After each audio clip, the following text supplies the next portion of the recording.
Okay, hi YouTube, Mr. Who's the Boss here, and this is my full review of the Tronsmart Orion R28 Android Media Player. So basically, this is a phone without a screen.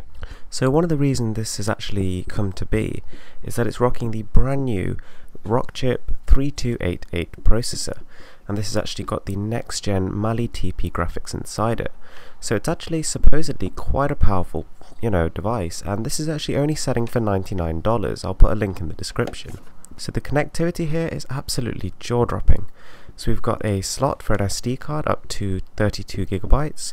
We've got 3 USB ports, and these are full USB, not micro USB. Then we've got 1 micro USB as well for transfer to Android devices, and then we've also got a gold-plated HDMI.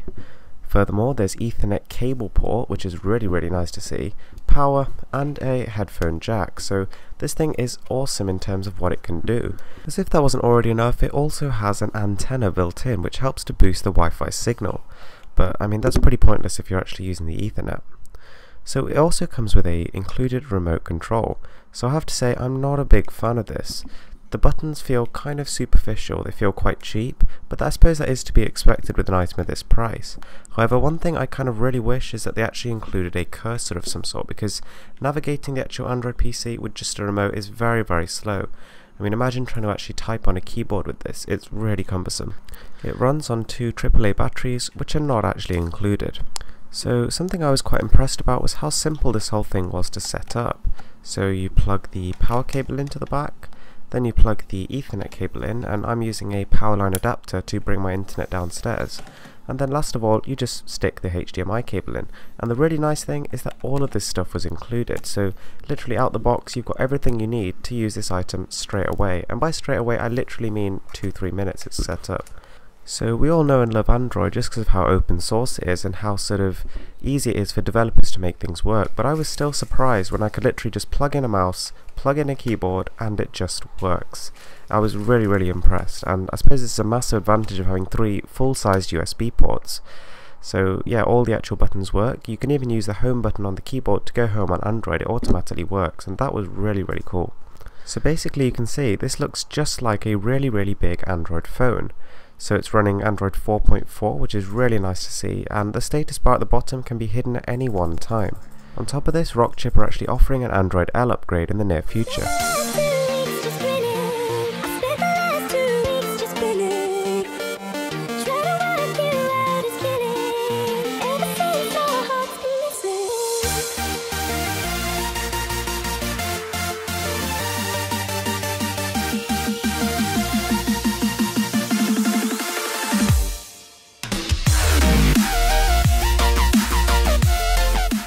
And bam, 37,633. Oh wow, I was not expecting that kind of performance out of a $99 box. So to put that into perspective, this thing is trading blows with the LG G3, a $600 flagship device. Similarly, the gaming performance is surprisingly good. For all those games that actually are genuinely good looking and not just on smaller displays where you can't see the imperfections, the gaming experience is actually very much console-like. The experience can be further enhanced with the addition of a Bluetooth controller. If you have one, then definitely use it. If you don't, then I actually recommend the iPega multimedia controller, because not only does it have all the multimedia keys on it, but it's also got the raised joysticks, and actually quite ergonomic controls for sort of a 15-quid piece of kit. So moving on to the other side of this thing's functionality, it actually doubles as a smart TV box. So if you think about everything you can do on Android, all of a sudden you can do all of that stuff on your TV, and the actual number of possible control methods are pretty much endless.